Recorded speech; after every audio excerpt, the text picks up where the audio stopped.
Planet Earth. At some point during our short lives, all of us turn inwards and contemplate the nature of the Earth we inhabit. From childhood, we are taught about the Earth, the Sun, the Moon and space. We learn about our solar system and the planets within it. We learn about the Milky Way and the infinite vastness of space. And we accept these teachings as fact and go about our busy daily lives. One day, I decided I wanted to know more about our world and universe. I wanted to know everything, so I started digging. But straight away, I started to bump into things that made me stop and think, here are a few of those things. Did you know that our spherical Earth is spinning in space at a rate of over 1,000 miles an hour? And that the Earth rotates the Sun at over 67,000 miles per hour, causing us to hurtle through the Milky Way galaxy at over 500,000 miles per hour? And all the while the Milky Way is expanding at the speed of light, zooming at roughly 670 million miles per hour. Mind-dazzling, isn't it? And yet not one single human on Earth can actually feel this motion. We can feel the motion on a roller coaster, a train, we get car sickness, and when we fall our entire body feels a rush, but we feel not one aspect of the Earth's daily journey through the cosmos. That's weird. We've all seen images of Earth from space. In 1972, NASA released the first whole image of Earth, as seen from space.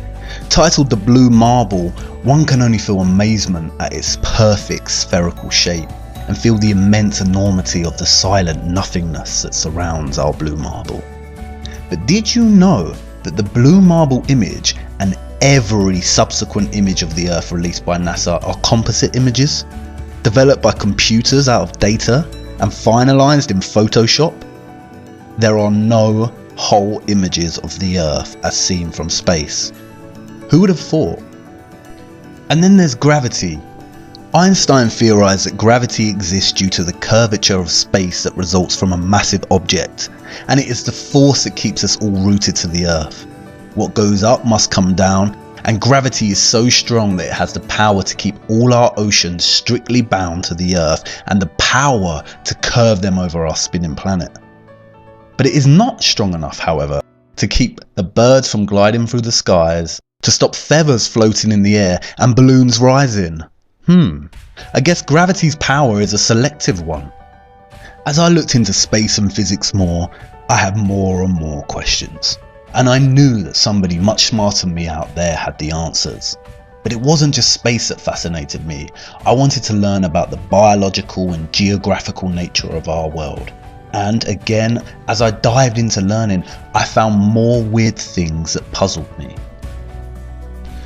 It's basic biology that living cells consist primarily of hydrogen and carbon, and water consists primarily of oxygen and hydrogen. But biologists found the strangest of anomalies in the poles of the Earth that even puzzled Soviet biologists. They found an unnatural amount of water frozen in the ice and an unusually high percentage of carbon dioxide in the world's oceans. There is a lot of water, snow and ice on the Earth. Do you know what this anomaly tells us? It tells us of a great worldwide fire in the Earth's history that, biologists have suggested, carried away 99% of the world's biosphere. What really puzzles me is that figure, 99%. That means that everything alive on Earth is now 20,000 times less in volume, and the biochemical mass of all living things is much less than before this huge fire. Wait, what? What did living things look like before that fire? There's no doubt that we could benefit from extensive scientific study in our poles, but did you know that Antarctica is the only continent on Earth that actually belongs to nobody? In 1959, the nations of the world signed the UN treaty ensuring that no country has claim to Antarctica. The treaty prohibits and regulates all global activity on the continent. Wait, come again?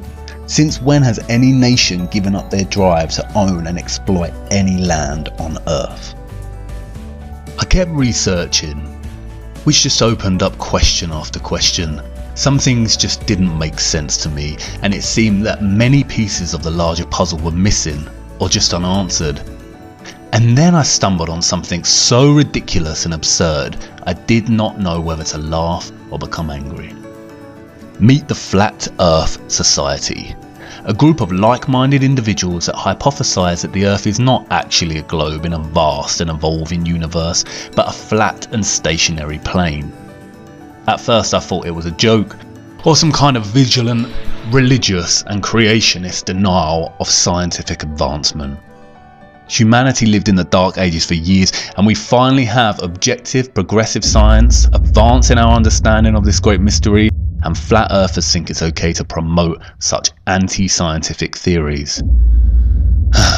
Nonetheless, I thought I'd check it out before dismissing it completely. In fact, I just wanted a good laugh and some entertainment to keep boredom at bay. But you see, despite all my skepticism and desire to debunk and ridicule these flat earthers, what I found was nothing short of astonishing.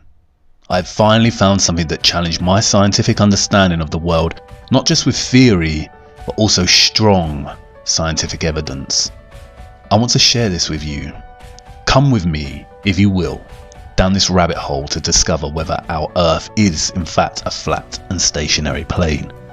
I only ask one thing before we begin: keep an open mind until the end of this series and question absolutely everything. I promise you this, at the end you will certainly agree that everything we have been told about our planet is not exactly what it seems. You may even find that your entire perspective on the world has changed, like mine has. And I warn you, this rabbit hole is deep and perhaps at times a little troubling, but we'll take it one step at a time. And hey, who knows, maybe we'll even get to meet Alice on her way to Wonderland. Follow me now to part 2 of What on Earth Happened.